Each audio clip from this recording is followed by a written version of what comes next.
Baiklah, pertama kita ucapkan selamat dulu kepada Mabes Polri, Polda Metro Jaya ya, yang telah berhasil mengungkap ini ya. Walaupun saya dengar ada informasi bahwa ini sudah berjalan 2 bulan ya, Hmm, 2 bulan ya. ini cepat kita nangkap ya, cepat, bagus, berhasil, sukses 321, tetapi kok sampai 2 bulan ya.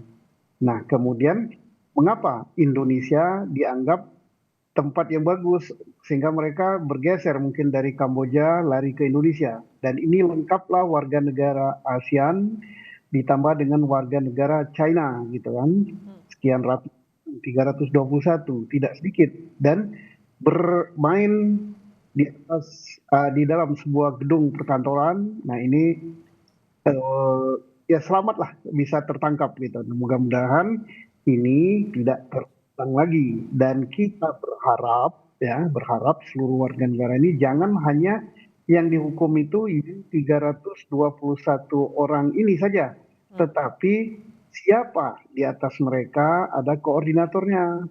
Di atas koordinator itu ada penyandang dananya. Di atas itu ada bandar besarnya.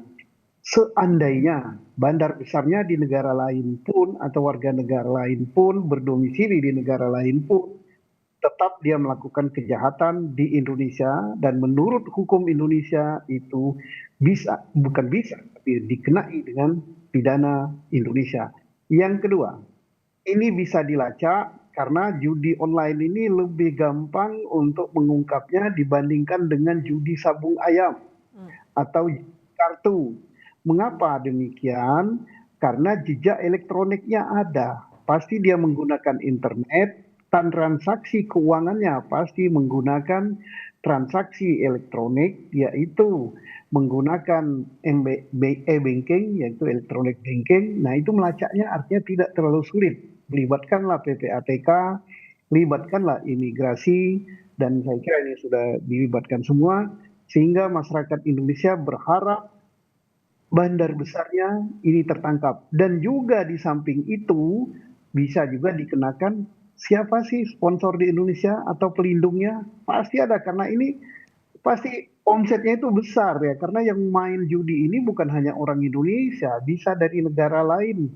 Sesuatu yang dilakukan dengan cara elektronik ya, internet, ini terhubung ke seluruh dunia, dari manapun juga bisa pasang, jadi Nah, pasti omsetnya besar. nah, Pak Susno, kalau Kita soal sponsor itu atau ya berarti kan ada orang juga yang menyiapkan mereka bisa masuk ke Indonesia sebanyak itu 320 orang.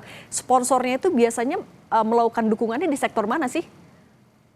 Ya, dia melakukan kan dari segi keamanannya, bisa lolos, apa sih alasan yang dibuat masuk ke Indonesia sekian banyak, apakah pekerjaan dia akan bekerja di pabrik, dan apakah akan bekerja di suatu perindustrian, atau bekerja di mana, apakah telah mengurus izin kerja, atau masuk secara gelap, datang perorangan gitu.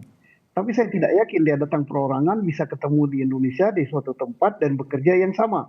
Nah itu saya yakin baik dari imigrasi maupun Baris Krim Polri bisa mengungkap ini. Sampai nanti siapa sih koordinator lapangannya, siapa sih sponsornya, siapa sih bandar besarnya, siapa penyandang dananya, dan siapa apa namanya yang melindungi mereka itu ya, yang melindungi keamanan mereka gitu, atau backingnya itu. Hmm. Asalnya siapa? Kita harap ini terungkap semua. Saya yakin Baris Krim bisa mengungkap ini.